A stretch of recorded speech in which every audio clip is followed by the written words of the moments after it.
बाजार की एक साधारण सड़क पर माघमा देवी रोज की तरह अपनी छोटी सी टोकरी लेकर मीठे पके हुए अमरूद बेच रही थीं। उनकी जिंदगी सादगी से भरी थी, लेकिन उनके दो बेटों पर उन्हें बहुत नाज था। बड़ा बेटा अजय सिंह देश की सरहद पर फौज में मेजर था। छोटा बेटा विक्रम सिंह इसी शहर का डिस्ट्रिक्ट मजिस्ट्रेट यानी डीएम था। जब भी कोई पूछता, अम्मा आपके बेटे क्या करते हैं, तो माघमा देवी का सीना गर्व से चौड़ा हो जाता। वह गर्व से कहती, एक देश की रक्षा करता है और दूसरा जिले की। लेकिन माघमा देवी आज भी कभी कभी बाजार में अमरूद बेचने बैठ जाती थीं। वह नहीं चाहती थीं कि उनके बेटों को उनकी यह बात पता चले। सब कुछ ठीक चल रहा था। तभी एक दिन इंस्पेक्टर अरुण चौधरी अपनी बुलेट मोटरसाइकिल पर वहां आया। उसने बाइक सड़क किनारे रोकी और सीधे माघमा देवी की टोकरी के पास आकर खड़ा हो गया। उसने बिना कुछ कहे एक अमरूद उठाया और मुंह में डाल लिया। माघमा देवी थोड़ा सकपकाईं और बोलीं, साहब अमरूद बहुत मीठे हैं, चाहें तो तोल दूं। अरुण ने अकड़ते हुए जवाब दिया, हाँ हाँ दे 1 किलो। माघमा देवी ने कांपते हाथों से अमरूद तोलकर पॉलीथीन में दे दिए। अरुण ने पैकेट लिया, फिर एक और अमरूद निकाला और सामने ही काटकर खाने लगा। कुछ देर चबाने के बाद उसने मुंह बनाते हुए कहा, ये क्या बेचा है तूने? एकदम बेस्वाद, मीठा तो बिल्कुल भी नहीं है। माघमा देवी घबराकर बोली, नहीं साहब, बहुत मीठे हैं, चाहें तो दूसरा छक्कर देख लीजिए। अरुण हंसते हुए बोला, चुप, तेरे अमरूद का एक दाना भी मीठा नहीं, तूने मुझे बेवकूफ बनाया है। और सुन, मैं 1 रुपया भी नहीं दूंगा, समझी? माघमा देवी ने हिम्मत करके हाथ जोड़ते हुए कहा, साहब मेहनत से लाए हैं, कुछ तो पैसे दे दीजिए। यह सुनते ही अरुण चौधरी का पारा चढ़ गया। उसने गुस्से में झुककर पूरी टोकरी उठाई और सड़क के दूसरी तरफ जोर से फेंक दी। टोकरी पलट गई और सारे अमरूद सड़क पर, गाड़ियों के नीचे और नाली में बिखर गए। माघमा देवी हक्की बक्की रह गईं। उनकी आंखों में आंसू भर आए, होंठ कांपने लगे। उनकी मेहनत और इज्जत दोनों सड़क पर कुचली जा रही थीं। आसपास भीड़ जमा हो गई थी। लोग तमाशा देख रहे थे, कानाफूसी कर रहे थे, लेकिन किसी की हिम्मत नहीं हुई कि वर्दी वाले से कुछ कहे। अरुण चौधरी ने अपनी मूंछों पर ताव दिया, बाइक स्टार्ट की और ऐसे चला गया जैसे कुछ हुआ ही न हो। भीड़ में से किसी ने माघमा देवी की मदद नहीं की, लेकिन पास के एक घर की छत पर खड़ा एक नौजवान, रोहित, ये सब अपने मोबाइल में रिकॉर्ड कर रहा था। उसका खून खौल रहा था। वह माघमा अम्मा को बचपन से जानता था और उनका बहुत सम्मान करता था। उसने वीडियो रिकॉर्ड करना बंद किया और सोचने लगा कि इसका क्या किया जाए। उसे पता था कि माघमा अम्मा का बड़ा बेटा फौज में है। उसने कहीं से अजय सिंह का नंबर जुगाड़ किया और वीडियो उनके व्हाट्सएप पर भेज दिया। नीचे एक छोटा सा मैसेज लिखा, अजय भैया देखिए, आज बाजार में आपकी मां के साथ क्या हुआ।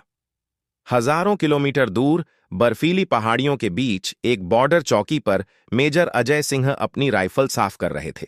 तभी उनके फोन पर व्हाट्सएप का मैसेज टोन बजा। एक अनजान नंबर से वीडियो आया था। जैसे जैसे वीडियो चला, अजय के चेहरे का रंग बदलता गया। उनकी शांत आंखें गुस्से से लाल हो गईं।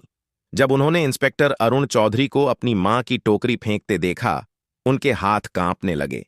उनकी मां, जिसने उन्हें और उनके भाई को पालने के लिए जिंदगी लगा दी, आज सड़क पर बेबस रो रही थी। उनके अंदर का फौजी जाग उठा। उन्होंने तुरंत वीडियो अपने छोटे भाई डीएम विक्रम सिंह को फॉरवर्ड किया और फोन लगाया। विक्रम उस वक्त अपने ऑफिस में एक जरूरी मीटिंग में था। उसने अपने बड़े भाई का फोन देखा, मीटिंग रोककर फोन उठाया और पूछा, हाँ भैया, सब ठीक है? ठीक? कुछ भी ठीक नहीं है। अजय की आवाज में गुस्सा और दर्द साफ झलक रहा था। मैंने तुझे एक वीडियो भेजा है, अभी देख। विक्रम ने फोन होल्ड पर रखा और व्हाट्सएप खोला। वीडियो देखते ही उसके पैरों तले जमीन खिसक गई। उसकी मां सड़क पर बिखरे अमरूदों के लिए रो रही थी। एक मामूली इंस्पेक्टर ने उसकी मां की इज्जत को रौंद दिया था। विक्रम की आंखों में आंसू आ गए, लेकिन उसने खुद को संभाला। वह एक डीएम था, उसे भावनाओं में बहने का हक नहीं था। कांपती आवाज में उसने कहा, भैया मैं ये बर्दाश्त नहीं कर सकता। अजय गुस्से में बोले, मैं आ रहा हूं, छुट्टी लेकर उस इंस्पेक्टर की वर्दी नोच लूंगा। विक्रम ने नरम आवाज में कहा, नहीं भैया, आपकी जरूरत सरहद पर है। ये मेरा इलाका है। ये लड़ाई मैं लूंगा, कानून के रास्ते से। मां को इंसाफ मैं दिलाऊंगा। अजय कुछ देर चुप रहे, फिर बोले, ठीक है, लेकिन उसे ऐसी सजा मिले कि उसकी रूह कांप जाए। विक्रम ने कहा, चिंता मत करो भैया, अब ये मेरा काम है, और फोन काट दिया। विक्रम ने मीटिंग खत्म की और अपनी सरकारी गाड़ी छोड़कर एक प्राइवेट गाड़ी में अपने पुराने घर की तरफ निकल पड़ा। रास्ते में उसने अपने डीएम वाले कपड़े बदलकर एक साधारण कुर्ता पायजामा पहन लिया। वह अपनी मां के पास एक बेटे के रूप में जाना चाहता था, डीएम बनकर नहीं। घर पहुंचते ही उसने देखा कि माघमा देवी एक कोने में चुपचाप बैठी थीं। उनकी आंखें सूजी हुई थीं। अपने बेटे को अचानक देखकर वह घबरा गईं। विक्रम, तू यहां? सब ठीक तो है? विक्रम कुछ नहीं बोला। वह अपनी मां के पास गया और उन्हें कसकर गले लगा लिया। मां की गोद में सिर रखकर वह अपने आंसू नहीं रोक पाया। मां, आपने मुझे बताया क्यों नहीं? माघमा देवी सिसकते हुए बोली। क्या बताती बेटा? मैं नहीं चाहती थी कि तुम्हें परेशानी हो। वह पुलिस वाला है, छोड़ उसकी बात। विक्रम ने अपनी मां के आंसू पोंछे, उनका हाथ थामा और बोला, मां, आप अब अकेली नहीं हैं।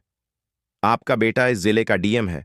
मैं वादा करता हूं, जिसने आपके साथ ऐसा किया उसे इसकी कीमत चुकानी पड़ेगी। आपकी इज्जत मैं वापस लाऊंगा।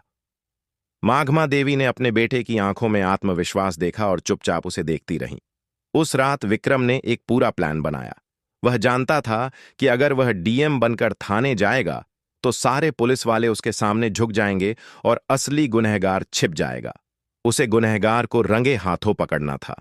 अगली सुबह विक्रम ने एक साधारण नीला कुर्ता पहना और अपने सबसे भरोसेमंद अफसर एसडीएम विकास को फोन किया। विकास, यह बात सिर्फ हम दोनों के बीच रहनी चाहिए। मैं सिविल ड्रेस में कोतवाली थाने एक शिकायत लिखवाने जा रहा हूं। तुम ठीक 2 घंटे बाद एसपी, डीएसपी और बाकी बड़े अफसरों के साथ थाने पहुंचो। जब तक मैं इशारा न करूं कोई कुछ नहीं बोलेगा। विकास ने कहा, जी सर, जैसा आप कहें। विक्रम ने ओएंटो पकड़ा और एक आम नागरिक की तरह कोतवाली थाने पहुंचा। थाने का माहौल वैसा ही था जैसा उसने सोचा था। एक हवलदार ऊंघ रहा था और इंस्पेक्टर अरुण चौधरी और एसएचओ संदीप राणा चाय पीते हुए हंसी मजाक कर रहे थे। विक्रम डरते डरते उनकी टेबल के पास गया और बोला, जी, मुझे एक शिकायत दर्ज करवानी है। संदीप राणा ने उसे ऊपर से नीचे देखा। क्या हुआ? किसने परेशान किया? जी, कल बाजार में इंस्पेक्टर साहब ने। जैसे ही विक्रम ने इंस्पेक्टर का नाम लिया, अरुण चौधरी चौकन्ना हो गया। उसने विक्रम को घूर कर देखा। क्या? इंस्पेक्टर साहब, तेरा नाम क्या है और किस इंस्पेक्टर की बात कर रहा है? जी, आप ही थे। आपने कल बाजार में एक बुजुर्ग महिला की अमरूद की टोकरी सड़क पर फेंक दी थी। मैं उनका बेटा हूं। यह सुनते ही अरुण और संदीप जोर जोर से हंसने लगे। ओह, तो तू उस बुढ़िया का बेटा है? अरुण ने मजाक उड़ाते हुए कहा। तो क्या हुआ? सड़क पर गंदगी फैलाएगी तो लाठी पड़ेगी ना। चल भाग यहां से, कोई एफआईआर नहीं लिखी जाएगी। विक्रम ने साहस दिखाते हुए कहा, लेकिन यह गैर कानूनी है। आपने वर्दी का गलत इस्तेमाल किया। संदीप गरजा, तू हमें कानून सिखाएगा? ज्यादा बोला तो तुझे ही अंदर कर दूंगा, सरकारी काम में बाधा डालने के जुर्म में। निकल यहां से। विक्रम वहीं खड़ा रहा और बोला, मैं एफआईआर लिखवाए बिना नहीं जाऊंगा। तभी एक हवलदार भागता हुआ आया। सर, गंगा प्रसाद यादव जी थाने में आ रहे हैं। गंगा प्रसाद यादव का नाम सुनते ही अरुण और संदीप के चेहरों का रंग उड़ गया। गंगा प्रसाद शहर का दबंग नेता था, जिसके इशारे पर पुलिस नाचती थी। दोनों कुर्सी से उछले और गेट की तरफ भागे। एक सफेद सफारी गाड़ी थाने में आकर रुकी। उसमें से सफेद कुर्ता पायजामा पहने गंगा प्रसाद यादव उतरा। अंदर आते ही उसने मजाकिया अंदाज में कहा, क्या हाल है चौधरी? कोई मुर्गा फंसाया कि नहीं? अरुण और संदीप हाथ जोड़कर मुस्कुराने लगे। अरे साहब, आपकी कृपा है, आइए बैठिए। तभी गंगा प्रसाद की नजर कोने में खड़े विक्रम पर पड़ी। उसे देखते ही उसकी हंसी गायब हो गई। माथे पर पसीना छलक आया। वह जिसे आम आदमी समझ रहा था, उसे पहचानते ही उसकी सिट्टी पिट्टी गुम हो गई। वह तेजी से आगे बढ़ा और विक्रम के सामने हाथ जोड़कर बोला, नमस्ते सर। आप यहां? मुझे फोन कर लिया होता, मैं हाजिर हो जाता। उसकी आवाज में हकलाहट थी। अरुण और संदीप हैरान रह गए। ये हो क्या रहा है? ये तो उस बुढ़िया का बेटा है। गंगा प्रसाद जी इसके सामने हाथ क्यों जोड़ रहे हैं? अरुण ने संदीप से धीरे से पूछा। तभी थाने के बाहर गाड़ियों के रुकने की आवाज आई। लाल बत्ती वाली गाड़ियों से डीएसपी, एसपी और कई बड़े अफसर उतरे और थाने में आए। वे सब चुपचाप विक्रम के पीछे लाइन में खड़े हो गए। थाने में सन्नाटा छा गया। सिर्फ पंखे की आवाज सुनाई दे रही थी। डीएसपी ने गुस्से में अरुण की तरफ देखा और बोला, इंस्पेक्टर, तमीज से खड़े हो जाओ। तुम डीएम विक्रम सिंह के सामने खड़े हो। डीएम विक्रम सिंह। यह शब्द थाने में बम की तरह फटा। अरुण और संदीप के पैरों तले जमीन खिसक गई। वे कांपते हुए विक्रम को देखने लगे, जिसे कुछ देर पहले वे बेइज्जत कर रहे थे। विक्रम ने अपनी ठंडी और कड़क आवाज में कहा, इंस्पेक्टर अरुण चौधरी और एसएचओ संदीप राणा, आप दोनों तत्काल प्रभाव से सस्पेंड किए जाते हैं। एसडीएम साहब, इनके खिलाफ वर्दी का दुरुपयोग, आम नागरिक को अपमानित करने और ड्यूटी में लापरवाही के लिए एफआईआर दर्ज करें। साथ ही विभागीय जांच शुरू करें। एसपी ने तुरंत अपने मातहतों को इशारा किया। दोनों इंस्पेक्टरों की बेल्ट और टोपी उतार ली गई। कल तक जो शेर बनकर घूम रहे थे, आज सिर झुकाए खड़े थे। तभी गंगा प्रसाद यादव ने हिम्मत करके कहा, सर, ये नादान है, गलती हो गई, माफ कर दीजिए, मैं समझा दूंगा। विक्रम ने उसे ऐसी नजरों से देखा कि वह कांप गया। नेताजी, ये नादान नहीं, वर्दी में छिपे गुंडे हैं, और जहां तक समझाने की बात है, अब कानून इन्हें समझाएगा। बेहतर होगा कि आप इस मामले से दूर रहें, वरना जांच की आंच आप तक पहुंच सकती है। गंगा प्रसाद का चेहरा सफेद पड़ गया। वह चुपचाप वहां से खिसक गया, लेकिन उसकी आंखों में नफरत और गुस्सा था, जिसे विक्रम ने पढ़ लिया। अगली सुबह सबको लग रहा था कि डीएम बेटे ने अपनी मां को इंसाफ दिला दिया, लेकिन एक रात जब विक्रम खाना खा रहा था, उसके पर्सनल फोन पर एक अनजान नंबर से कॉल आई। दूसरी तरफ से कोई नहीं बोला, सिर्फ भारी सांस की आवाज आई। फिर एक मशीनी आवाज में कोई बोला, डीएम साहब, ज्यादा उड़ने की कोशिश मत करो, इंस्पेक्टर तो मोहरे थे, खेल अब शुरू होगा। विक्रम ने कड़क आवाज में पूछा, कौन बोल रहा है? वही जिसकी दुम पर तूने पैर रखा, कहकर फोन कट गया। विक्रम समझ गया कि गंगा प्रसाद यादव इतनी आसानी से हार नहीं मानेगा। यह लड़ाई अब और खतरनाक होने वाली थी। उसने तुरंत एसपी को फोन किया और अपनी मां के घर के आसपास सादी वर्दी में 2 पुलिसकर्मियों को तैनात करने को कहा। वह मां को डराना नहीं चाहता था, लेकिन कोई खतरा मोल भी नहीं लेना चाहता था। कुछ दिन शांति से गुजरे। विक्रम को लगा कि शायद उसकी चेतावनी काम कर गई, लेकिन यह तूफान से पहले की शांति थी। एक सुबह जब माघमा देवी बाजार में अमरूद बेच रही थीं, 3 पुलिस की गाड़ियां वहां आकर रुकीं। एक नया इंस्पेक्टर, जिसे विक्रम नहीं जानता था, उतरा और बोला, हमें सूचना मिली है कि इन अमरूदों की आड़ में नशीले पदार्थों की तस्करी हो रही है, तलाशी लो। एक सिपाही ने टोकरी के नीचे से भूरे रंग का नशीला पदार्थ निकाला और चिल्लाया, सर, मिल गया। बाजार में हड़कंप मच गया। लोग कानाफूसी करने लगे, देखो, डीएम की मां नशीले पदार्थ बेचती है। माघमा देवी सन्न रह गईं।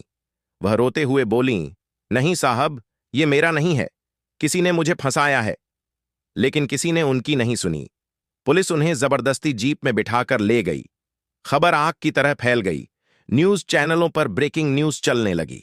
डीएम विक्रम सिंह की मां नशीले पदार्थ के आरोप में गिरफ्तार। यह गंगा प्रसाद यादव का मास्टर स्ट्रोक था। उसने विक्रम की सबसे बड़ी कमजोरी, उनकी मां, पर वार किया था। विक्रम के ऑफिस में फोन की घंटियां बजने लगीं। मीडिया, मंत्री, सीनियर अफसर सब जवाब मांग रहे थे। तभी उसके भाई अजय का फोन आया। विक्रम, यह क्या हो रहा है?